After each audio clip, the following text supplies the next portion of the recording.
दोस्त जो बहनें करवा चौथ करती हैं उनको श्रृंगार का दान करना होता है, सास को बायना देना होता है। तो सास को बायना और श्रृंगार का दान को लेकर बहुत ज़्यादा प्रॉब्लम बहुत सारी बहनों के साथ आता है। वो ये आता है कि देखिए कहीं कहीं ऐसा होता है कि सासू माँ किसी की हैं, किसी की नहीं है, किसी की दूर होती हैं, किसी की सासू माँ रहते हुए भी विधवा होती हैं। तो बहुत सारा दिक्कत आ जाता है कि श्रृंगार में, ऐसे में हम श्रृंगार का दान कैसे करें, सासू माँ को नहीं दे सकते। तो आज बहुत ही डिटेल में इसी विषय पर मैं बात करने वाली हूँ, तो वीडियो को फुल देखिएगा। आप सभी का स्वागत है हमारे यूट्यूब चैनल पर। सबसे पहले आपको एक बात मैं क्लियर कर दूं कि दान और बायना दोनों अलग अलग चीज़ है। आप कहीं भी जाके इस चीज़ को पढ़ लीजिएगा, देख लीजिएगा। गूगल पर आप लोग जाएंगे तो गूगल देखिए क्या दिखाता है। हमारे और आपके जैसे लोग वहां जाकर अपना ब्लॉग पोस्ट करते हैं और वही आपको गूगल दिखाता है। गूगल ये चीज़ थोड़ी ना जानता है, गूगल प्रथा वगैरह क्या जाने। गूगल वही चीज़ दिखाता है जो हम जैसे लोग वहाँ जाके लिख देते हैं, ठीक है। तो आप लोग गूगल के बातों पर मत रहा करिए, कुछ अपने घर के, अपने गाँव के रीति रिवाज प्रथा वो जानने की कोशिश करिए। जो हमारे पहले के बुजुर्ग, जब ये इंटरनेट नहीं था, जब ये गूगल नहीं था, तब वो लोग किस विधि से कौन सा कार्य करते हैं ये जानने की कोशिश करिए, ठीक है। तो चलिए अब बताती हूँ मैं आपको कि जो दान होता है और जो बायना होता है दोनों अलग अलग चीज़ है। दोनों को आप एक साथ रखिए मत। पहली चीज़, दान क्या होता है देखिए पहले अच्छे से समझिएगा। दान वो चीज़ होता है जो हम अपने तरफ से अपना कर्तव्य निभाते हैं अपने समाज, मतलब यहाँ पे कोई लालच नहीं होता है, यहाँ पे अगले से कुछ भी बदले में लेने की इच्छा नहीं होती है, बस हम अपना कर्तव्य निभाते हैं समाज के प्रति, ठीक है। दान पुण्य का काम करते हैं हम लोग, और दान करना बहुत ही अच्छा काम होता है, बहुत ही शुभ काम होता है। तो ये चीज़ दान हो गया जो कि हम समाज के लिए करते हैं बिना किसी लालच के, ठीक है। और जो बायना होता है, अच्छे से समझिएगा आप लोग, बायना जो होता है, बायना वो चीज़ है जो माएँ देती हैं अपनी बेटी के ससुराल में और सास देती है अपनी बहू के मायके में, ठीक है। अभी अच्छे से समझिएगा आप लोग, हमारे गांव में, हमारे घर में बायना किसे कहते हैं आप लोग को मैं अच्छे से बता रही हूँ। देखिए बायना जो है, जब बेटियां अपने ससुराल से मायके आती हैं तो बहुत सारे पकवान, मिठाइयाँ, कपड़े वगैरह साथ में आते हैं ससुराल की तरफ से। तो वो सारा बायना जो है, मतलब मीठा वगैरह आस पड़ोस में माएँ बंटवाती हैं और वो बायना वो कहलाता है, बायना बांटा जाता है चारों तरफ। और जब बेटी ससुराल जाती है तो सेम उसी तरीके से माँ जो है कपड़े, मतलब ससुराल में सभी के लिए कपड़े, मिठाइयाँ, फल और अपनी इच्छा शक्ति से जितना उनसे बन पड़े, तो वो मतलब गहना वगैरह भी इसमें शामिल किया जा सकता है। इसमें पैसे नहीं होते हैं, ठीक है। तो ये चीज़ आप लोग ध्यान रखिएगा कि इसमें पैसे नहीं होते। बायना में भी सिर्फ कपड़ा होता है, गहना होता है, श्रृंगार होता है और फल होता है, मिठाइयाँ होती हैं। तो ये सारी चीज़ें होती हैं, ठीक है। तो इसको बायना कहते हैं। तो करवा चौथ में श्रृंगार के दान का नियम बताया गया है और इसको करना भी चाहिए। तो देखिए घर में अगर आप किसी भी अपने सास, ननद, देवरानी, जेठानी, किसी को भी अगर आप श्रृंगार का दान करती हैं, चाहे अपने मायके में ही करती हैं, कहीं भी अगर आप दान करती हैं, तो आपके दान में गिनती नहीं आएगा, क्योंकि दान उसको दिया जाता है जो आपके घर का नहीं है, जो बाहर वाला कोई है। तो बाहर वाले को अगर आप देते हैं तो वो दान में गिनती आएगा, ठीक है। तो बाहर में जो कि जैसे कि वो आपकी सहेली, आपके आस पड़ोसी भी हो सकते हैं, या फिर आप जिनको जानती हैं, जिनसे आपकी अच्छी जानकारी है, जिनको आप सम्मान देती हैं, तो वैसे किसी भी महिला को आप दे सकती हैं, ठीक है। और या तो फिर आपको ब्राह्मण को देना चाहिए, ब्राह्मणी को दे देना चाहिए। अगर वो लोग नहीं मिलते हैं तो आप मंदिर में ले जाके रख दीजिए, वहाँ पे जो पंडित जी हैं उनको आप दे दीजिए। अगर वो भी आपको नहीं मिल पा रहे हैं तो ऐसे में वो सारी चीज़ें जब भी आप अपने गाँव आए वापस, मतलब अपना जहाँ गांव है आपका वहाँ आए, तो वहाँ पे आपको तो पंडित जी मिल ही जाएंगे, वो सारी चीज़ों को ले लेंगे, तो उनको आप दे दीजिए, रखे रहिए आप अपने पास, ठीक है। तो ये चीज़ आपको करना चाहिए श्रृंगार के दान में। आपको अगर अपने घर में आप देते हैं तो उनका तो वैसे भी वो आपके घर के हैं, वो नहीं भी आप दीजिएगा तो वो चीज़ पे उनका भी हक है, वो चीज़ उनका भी है, तो वो आप दान नहीं कर पाए, वो आप दान में नहीं आपका गिना जाएगा। इसलिए दान, श्रृंगार का दान जो करना है वो आप ब्राह्मणी को करिए, या आप अपने आस पड़ोस में किसी को कर सकते हैं, किसी को भी आप ब्राह्मण को भी दे सकते हैं। तो दान श्रृंगार का आप इस प्रकार करिए। जो करवा माता को हम चढ़ाते हैं श्रृंगार की सारी चीज़ें, वो आपको दान कर देनी है। उसमें से करवा माता के आशीर्वाद स्वरूप एक दो चीज़ अपने लिए, एक चीज़ भी रख लीजिएगा तो बहुत है, बाकी आपको दान कर देनी चाहिए। तो ये कर सकते हैं आप लोग। उसके बाद बायना की बात कर लेते हैं कि सास के लिए जो हम बायना रखते हैं। तो देखिए जो हम दूसरा करवा भरते हैं, एक तो करवा भरते हैं जल वाला, जो कि हम चंद्रदेव को अर्घ देते हैं, जो कि हमारा खुद का वो होता है। दूसरा करवा हम भरते हैं माता करवा के लिए, जिसमें हम अनाज भरते हैं। देखिए बहुत लोग ड्राई फ्रूट्स भरते हैं, बहुत लोग मिठाइयाँ भरते हैं। तो अगर आप मिठाइयाँ भरते हैं तो वो भी ठीक है, आप अपने सासू माँ को उस टाइम दे सकते हैं। अगर क्योंकि वो जो करवा होता है ना, जो हम माता करवा के लिए भरते हैं, तो वो करवा वही अपनी सास को दिया जाता जाता है, दूसरा कोई अब दूसरा करवा नहीं भरते हैं, वही करवा होता है जो कि सास को बायने के रूप में दिया जाता है। इसलिए उसमें या तो अनाज गेहूँ भरना बहुत शुभ माना जाता है।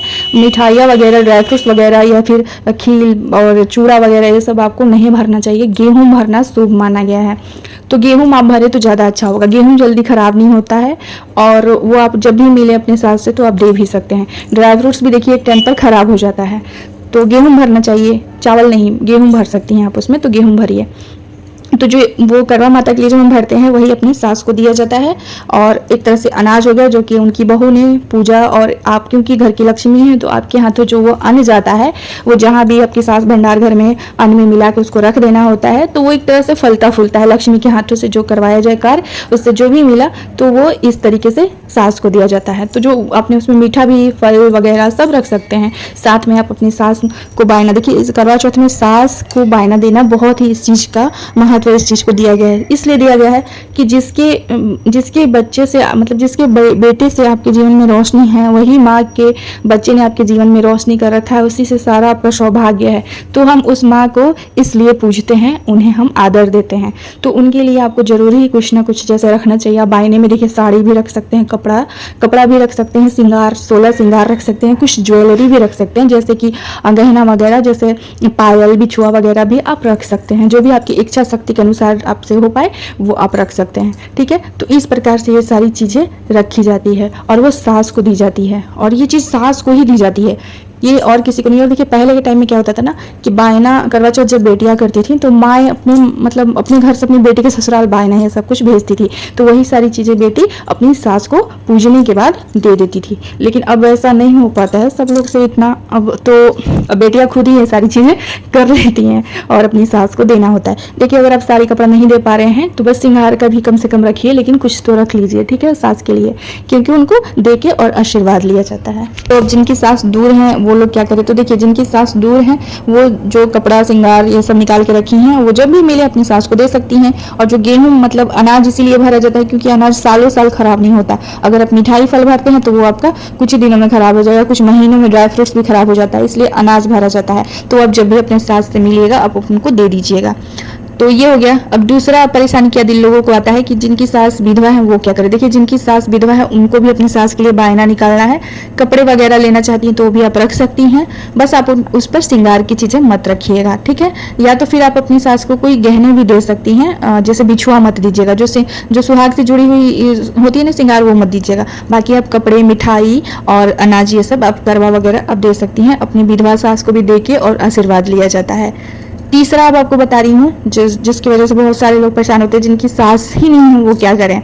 तो उनको देखिए क्या करना होता है, ये बायना है तो ये अपने ससुराल में किसी को भी दे सकती हैं, जैसे जेठानी, देवरानी, ननद है तो ननद को भी दे दीजिए, दादी सास अगर है तो दे दीजिए, चाची सास, मतलब जो भी जैसे उनके खानदान में गोतिया में भी बहुत सारे लोग होते हैं तो उनको भी दिया जा सकता है। ससुराल पक्ष में आप किसी भी अपने से बड़ी बुजुर्ग महिला को देखिए उनका आशीर्वाद ले लीजिए, ठीक है। और अब बात कर लेते हैं कि जब ससुराल में आप नहीं, जैसे बहुत लोगों का होता है ना, नहीं बनता है या फिर किसी कारण मान लेते हैं, बहुत सारे कारण होते हैं, तो किसी कारण में वो ससुराल में नहीं दे पाए तो वो बायना किसे देना चाहिए। देखिए फिर वो बायना आप किसी बड़ी सुहागन महिला को, अपने से बड़ी उम्र की महिला को दे के आप उनसे आशीर्वाद ले लीजिए। वो आपकी माँ भी हो सकती है, ऐसा नहीं है, वो आपके माँ के पक्ष से भी कोई हो सकता है। देखिए बहुत लोग कहते हैं कि मायके में ये सारी चीज़ें नहीं दी जा सकती, बायना जो होता है वो मायके में नहीं दे सकते क्योंकि मायके वालों ने बेटी का दान कर दिया है, तो अब बेटी की तरफ से कुछ भी वो नहीं ले सकते हैं। तो देखिए बेटी का धन खाना यहाँ पे नहीं होता है, ये बेटी का ये धन नहीं है, ये एक उपहार है, एक बायना है जो कि बुजुर्ग अपने से बड़ी महिला को देकर आशीर्वाद लिया जाता है। तो आपके मायके पक्ष के भी कोई भी लोग हो सकते हैं, क्योंकि मायके वालों का ये सिर्फ आपके बायने से दिन नहीं गुजर जाएगा, ठीक है। तो ये चीज़ बिल्कुल भी मत आप लोग सोचिए कि मायके में नहीं दे सकते हैं। और फिर धरती पर कौन सी ऐसी बेटी है जो अपने माँ बाप को कभी एक वस्त्र शादी के बाद नहीं दी होगी, हर कोई देता है। देखिए जब भी बेटियों की ज़िंदगी में कुछ भी अच्छा होता है, जब बच्चे होते हैं, बच्चों की शादी होती है, गृह प्रवेश करता है आदमी, कोई भी शुभ कार्य करता है तो अपने माँ बाप को भी, सास ससुर को कपड़े पहनाता है तो अपने माँ बाप की भी पैर पूजाई करता है और उनको भी कपड़े पहनाता है। तो ये सिर्फ इसमें क्या रहता है, इसमें कपड़े रहते हैं, मिठाई रहती है और यही सब सारी चीज़ रहता है। तो ये सब आप माँ के घर में भी दे सकते हैं, यहाँ पे ऐसी कोई बात नहीं है। देखिए दुनिया कहाँ से कहाँ पहुँच गई और अभी हम इसी में उलझे हुए हैं कि बेटी का, यहाँ बेटियाँ पूरा का पूरा मायका संभाल रही हैं। और मैं आपको बता दूँ कि अब तो कानून ने भी इतना हक दे दिया है बेटियों को कि बेटों से भी बढ़कर बेटियां हो गई हैं और बेटियां अब क्या नहीं कर रही हैं। बेटियां माँ बाप के दाह संस्कार जो कि इस बेटों का ही कर्तव्य था, लेकिन अब बेटियां भी करने लगी हैं, बहुत सारे ऐसे कार्य करने लगी हैं। और जब बहू जाती है अपने मायके तो ससुराल वाले बहू के मायके वालों के लिए कपड़े देते हैं, मिठाइयाँ देते हैं, फल वगैरह सब पैक करके और भेजा जाता है। तो वो बायना ही तो दिया जाता है जो कि वहाँ पे लड़की के घर वाले उसको थोड़ी ना लौटा देते हैं। वो बेटी का ही धन है, बेटी के ससुराल से आया है, तो वो बायना होता है जिसको वो अपने आस पड़ोस में भी बंटवाते हैं, मिठाइयाँ वगैरह बंटवाते हैं, जिसको बायना बांटना कहते हैं। तो बंटवाते हैं और यूज करते हैं उसका। तो ये चीज़ देखिए, बायना है, इसको माँ के घर भी दिया जा सकता है, माँ को भी, बहनों को भी दिया जा सकता है। तो हो सकता है मेरी बातें आप सभी को पसंद नहीं आई हो, लेकिन मेरी ये सोच थी, मैंने आप सभी के साथ शेयर किया। आपकी क्या राय है कमेंट बॉक्स में हमें जरूर बताइएगा। एक बात और है कि अगर आपके ससुराल पक्ष में कोई है तो पहला जो कर्तव्य है वो अपने ससुराल में देने का ही बनता है। ससुराल पक्ष में ना हो तो आप ये चीज कर सकते हैं। तो उम्मीद करती हूँ आप सभी के लिए मेरी वीडियो हेल्पफुल रही होगी। ये जानकारी आप सभी को अगर पसंद आई होगी तो हमारी